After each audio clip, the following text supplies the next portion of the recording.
It started with a laugh. Not the kind you hear at a comedy show, not the kind that fills a room with warmth, but the sharp, knowing laugh of someone who's just seen through the oldest trick in the book. Jasmine Crockett, sitting in a room so secure that even the air felt heavy, couldn't help herself. The moment Donald Trump's team tried to spin his sudden call to release the Epstein files as a bold act of transparency, she let out a small, incredulous laugh. It wasn't disrespect. It was recognition, the sound of someone who's watched the same play, with the same actors one too many times, but let's rewind. Because this moment didn't come out of nowhere. It was the result of weeks, no, months of political maneuvering, public posturing, and private deals. And if you're watching this, you already know, nothing in Washington happens by accident. Especially not when the stakes are this high, the Epstein files. Two words that have haunted the halls of power for years. Names, dates, connections locked away in folders, whispered about in corridors and dangled like bait in front of a public desperate for answers. For months, the question wasn't just who would demand their release, but who would dare to stand in the way. And for months, the answer was the same. Delay. Delay. Delay. That's why when Donald Trump suddenly took to social media, thundering that Republicans should immediately release the Epstein files, the political world did a double take. Was this the same Trump whose legal team had been quietly urging congressional leaders to stall the vote? The same Trump who, behind closed doors, had called for caution, for review, for anything but action? Jasmine Crockett knew the answer, and she was ready to prove it. The room where it happened was nothing like the grand chambers you see on TV, no cameras. No reporters, just a handful of people, and the kind of silence that makes you check your phone to see if it's still working. Crockett sat at one end of the table, a single folder in front of her. Across from her, Michael Davis, Trump's senior advisor, flanked by two attorneys, their faces set in the practiced neutrality of people who've spent their lives defending the indefensible. Davis started with a statement. Polished, rehearsed, every word weighed and measured. President Trump has always supported transparency when it benefits the public, he intoned, as if reading from a script. That's why he's now urging Speaker Johnson and House leadership to move forward with the release of the Epstein files. Americans deserve clarity regarding Epstein's associates and facilitators. Crockett let him finish. She didn't interrupt, didn't roll her eyes, didn't even shift in her seat. She just waited, letting the silence stretch until it became uncomfortable. Then, with the calm of someone who knows she's holding the winning hand, she opened her folder and slid a single sheet of paper across the table. That's interesting. Mr. Davis, she said, her voice almost casual, because right here I have a memo dated October 18th, about 6 weeks ago, sent from Speaker Johnson's office to a select group of GOP leaders. It's labeled Confidential Discussion Points, and it specifically mentions concerns raised by President Trump's legal team about the timing of any Epstein-related document release. She looked up, meeting Davis's eyes. So tell me, which one is accurate? The version where he wants full transparency, or the version where his lawyers were instructing leadership to delay the vote? Davis didn't flinch, but one of the attorneys leaned over and whispered something urgently. Crockett waited, letting the tension build. Finally, Davis replied, I'm not familiar with that memo. But I can tell you the president's current position, his current position, Crockett cut in, is totally different from his position 6 weeks ago. That's the whole point. So what changed? Did he suddenly have a major breakthrough about transparency? Or did something happen that made delaying the release more politically risky than allowing it? This time, Davis couldn't hide his discomfort. The president has always supported appropriate transparency. No, Crockett replied, her voice still steady but now carrying a sharper edge. Let's be very straightforward about the timeline, because this part actually matters. For months, members of Congress from both major parties have been pushing to make the full Epstein files public. Some documents are already in the hands of the DOJ, and the courts have released a few pieces. But the complete collection, every email, every flight log, every deposition, every name, has stayed locked away. And every time someone tries to bring it forward for a vote, it gets stalled again. There's always a procedural excuse, a committee delay, or another claim about privacy concerns. Somehow, the timing is never right. She lifted another paper from her folder. That's when things got interesting. 3 weeks ago, Representative Ayanna Polina Luna submitted a privileged resolution that would force an immediate floor vote on releasing the entire file. No committees, no delays, no hiding behind technicalities, just a direct vote, so the American people could finally see the truth. But instead of scheduling the vote, Speaker Johnson refused to move it forward. He said it needed more review. He said there were legal complications. What he didn't say publicly was that President Trump's legal team had advised him that allowing the vote to happen at that moment would be, quote, politically and legally problematic. Davis tried to jump in. I think you're mixing up different. I'm not mixing anything, Crockett said sharply. I'm reading straight from internal documents that show exactly what was going on. Trump's team wanted the vote pushed back. Johnson delayed it. And nothing happened until 5 days ago, when Trump suddenly flipped his position and began posting online that Republicans should release the files right away. So let me ask again, what changed? The room went dead silent except for the steady hum of the ventilation system. One of Trump's attorneys finally leaned forward and spoke. Congresswoman, the president's social media posts speak for themselves. If you're implying there was some organized effort to block transparency, that's simply incorrect. Crockett gave a slow, knowing smile. Here's my take, she said. Trump and his lawyers realized that delaying the vote was blowing up in their faces. Every stall made him look more suspicious. Every excuse made people wonder what he was trying to bury. So, someone on his team, maybe you, Mr. Davis, came up with a clever plan. Flip the narrative. Instead of blocking the release quietly, pretend to demand it loudly. Make it seem like he's leading the charge for openness. She pulled out another document, this one with a letterhead that made the attorneys on the other side of the table sit up straighter. And this, she continued, is a letter from Trump's attorneys to the Department of Justice, dated just 1 week ago. It asks the department to launch new investigations into Epstein's network of accomplices. Sounds responsible, right? Except here's the catch. Once new investigations begin, every document tied to them becomes protected under active investigation rules. That means they cannot be released, not to Congress, not to the public, because it could interfere with potential prosecutions. She leaned back, letting the implications settle over the room. So Trump isn't pushing for transparency. He's creating a legal excuse to keep the files hidden while acting like he wants them out in the open. Suddenly, the entire table erupted in confusion. Davis started speaking over one of the attorneys who was scribbling down notes at lightning speed. Crockett's aide sat frozen, clearly shocked by the turn of events. Even they hadn't expected this twist. Crockett remained completely calm, watching the chaos unfold. That's a completely unfair description, Davis finally managed, his voice strained. The president believes anyone tied to Epstein's crimes should face prosecution, and if that means new investigations, that's what should happen. Davis sounded confident until Crockett cut in sharply. If he truly cared about prosecuting Epstein's accomplices, why didn't he push for those investigations when he was president? He had 4 full years, Mr. Davis, 4 years with complete authority over the Department of Justice. He could have launched any investigation he wanted. But he didn't. Epstein died in federal custody during Trump's administration. And there was no push for wider investigations, no demands for full document releases, no public call for the truth. She leaned in, her voice now carrying the practiced edge of an attorney. But now that he's out of office and people are questioning his connection to Epstein, suddenly he wants to act like a champion of justice. Do you see how that looks? Davis tried a new angle. The president's relationship with Jeffrey Epstein was nothing more than a distant social acquaintance from decades ago. He said that repeatedly. Crockett didn't hesitate. And he's been sued twice in cases linked to Epstein, she replied instantly. Both cases were dropped or settled, but they existed.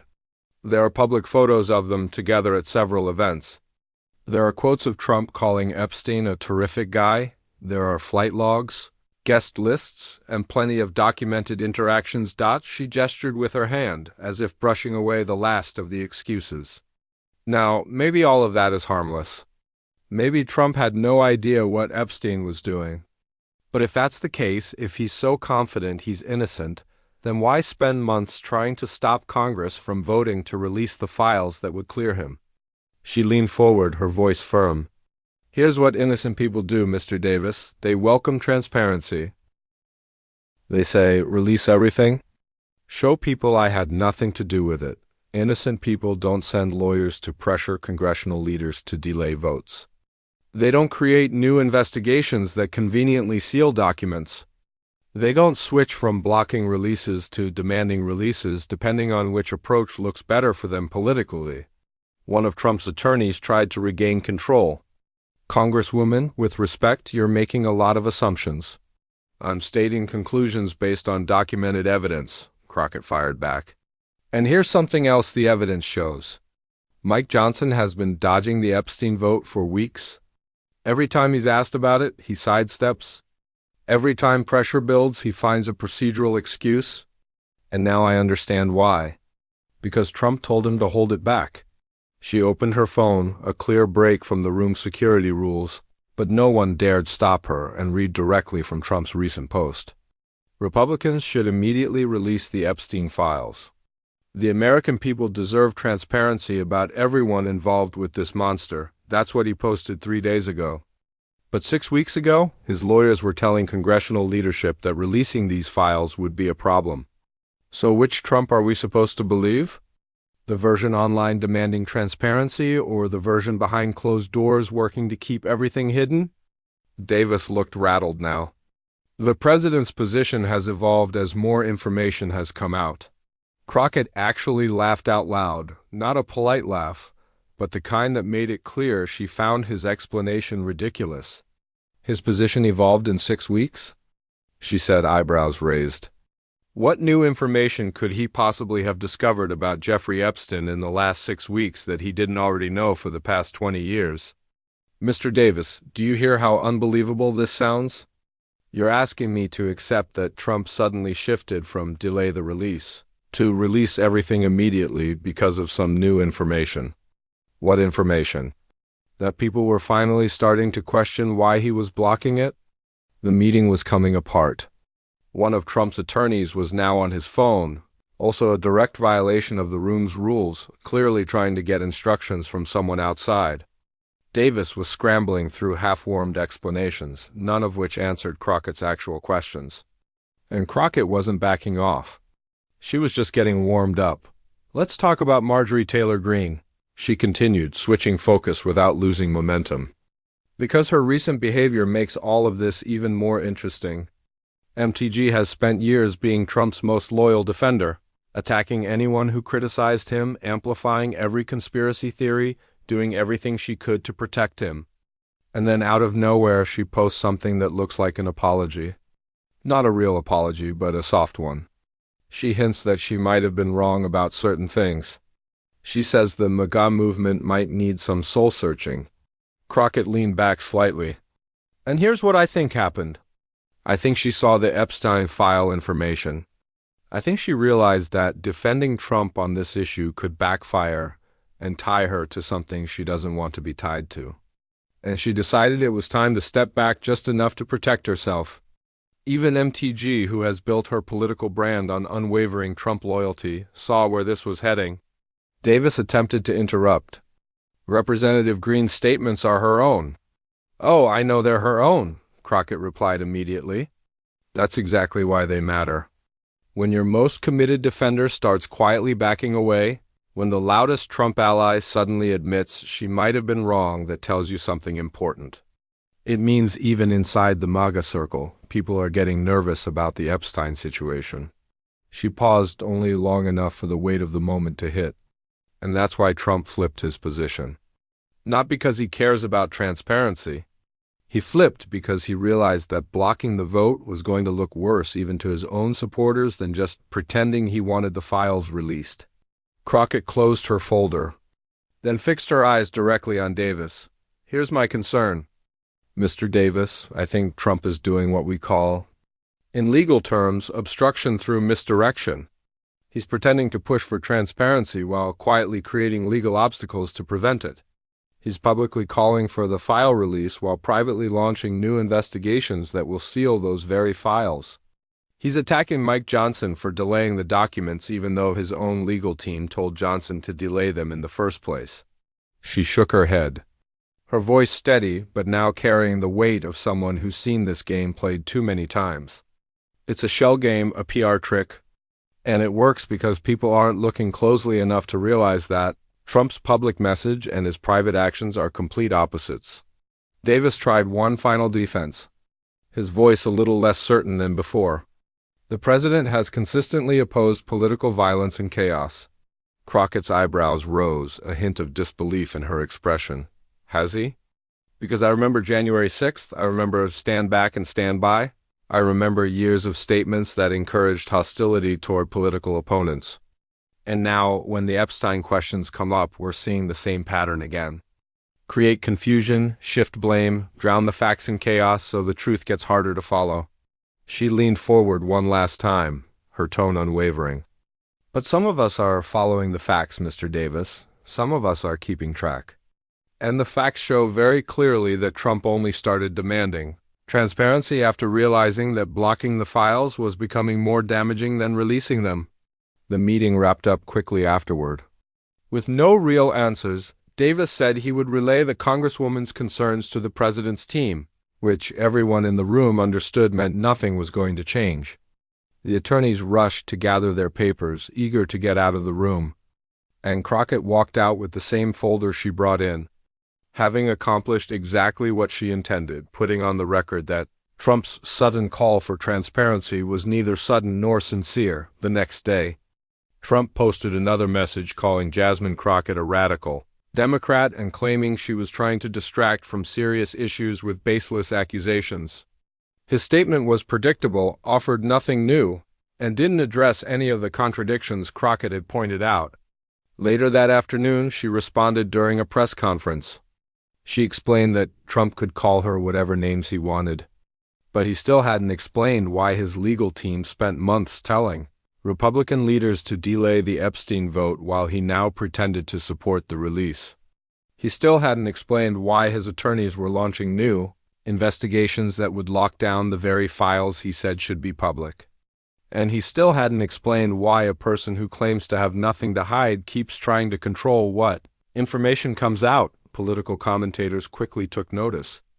A Washington Post article titled Trump's Epstein Transparency Flip-Flop Raises Questions laid out the timeline of how his position kept changing. Legal analysts on cable news broke down how starting new investigations could create fresh barriers to releasing documents.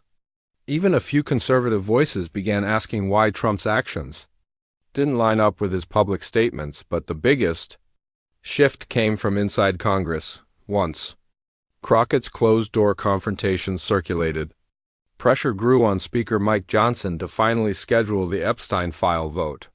3 Republican members publicly split from leadership and demanded immediate action. Ana Paulina Luna's privilege resolution, which had been stuck for weeks, suddenly gained momentum. Johnson tried to balance both sides, claiming the committee needed to review the proper process to release documents, while also considering any ongoing investigative concerns.